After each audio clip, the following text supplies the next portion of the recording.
বর্তমান বাংলাদেশের পরিস্থিতিতে অনেক ধরনের অভ্যন্তরীণ এবং বহির্গত ষড়যন্ত্র হচ্ছে।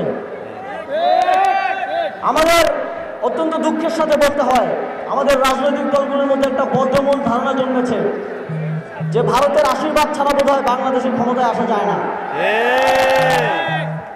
ফলে তারা যে ধরনের বক্তব্য দিচ্ছে তাই এদেশের স্বাধীনতাকামী সার্বভৌমত্বের পক্ষের জনগণের জন্য অত্যন্ত কলঙ্কজনক এবং দুঃখজনক। আপনারা যদি মনে করেন ভারতের আশীর্বাদ ছাড়া এদেশে ক্ষমতায় আসা যায় না, তাহলে বলতে হয় শেখ হাসিনার থেকে বেশি কারোর প্রতি ভারতের বেশি আশীর্বাদ ছিল না। সেই শেখ হাসিনার কি পরিণতি বাংলাদেশের জনগণ করেছে তা খুব স্পষ্টভাবে আপনারা দেখতে পাচ্ছেন। আপনারা যদি ভবিষ্যতে সে ধরনের পরিণতির সম্মুখীন হতে না চান, বাংলাদেশের জনগণের ম্যান্ডেটকে এই ক্ষমতায় আসার একমাত্র উপায় হিসেবে অবলম্বন করুন, অন্য কোনো বহিরাগত শক্তির আশীর্বাদ নয়। মাঠের অলরাউন্ডার আমি, আর ঘরের অলরাউন্ডার টাইলক্স।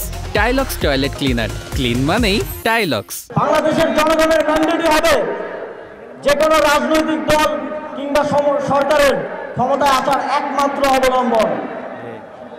পতিত স্বৈরাচারের সময়ে নানা কারণে কুমিল্লাকে বিভিন্নভাবে বঞ্চিত করা হতো।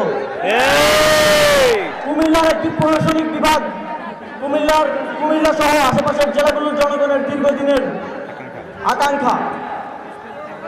চট্টগ্রাম বিভাগে গিয়ে বিভাগীয় কার্যক্রম পরিচালনায় অনেক বেগ পেতে হয় এই অঞ্চলের জনগণকে, এবং সে বিষয়ে সরকার বিভিন্ন উদ্যোগও নেয়ার প্রস্তুতি ছিল। কিন্তু আপনারা জানেন স্বৈরাচারী শেখ হাসিনা বলেছিল কুমিল্লা নামে কোনো বিভাগ হবে না। কিন্তু আমরা স্পষ্টভাবে বলতে চাই, এখানে কোনো বিভাগ হলে সেটা কুমিল্লার নামেই হবে।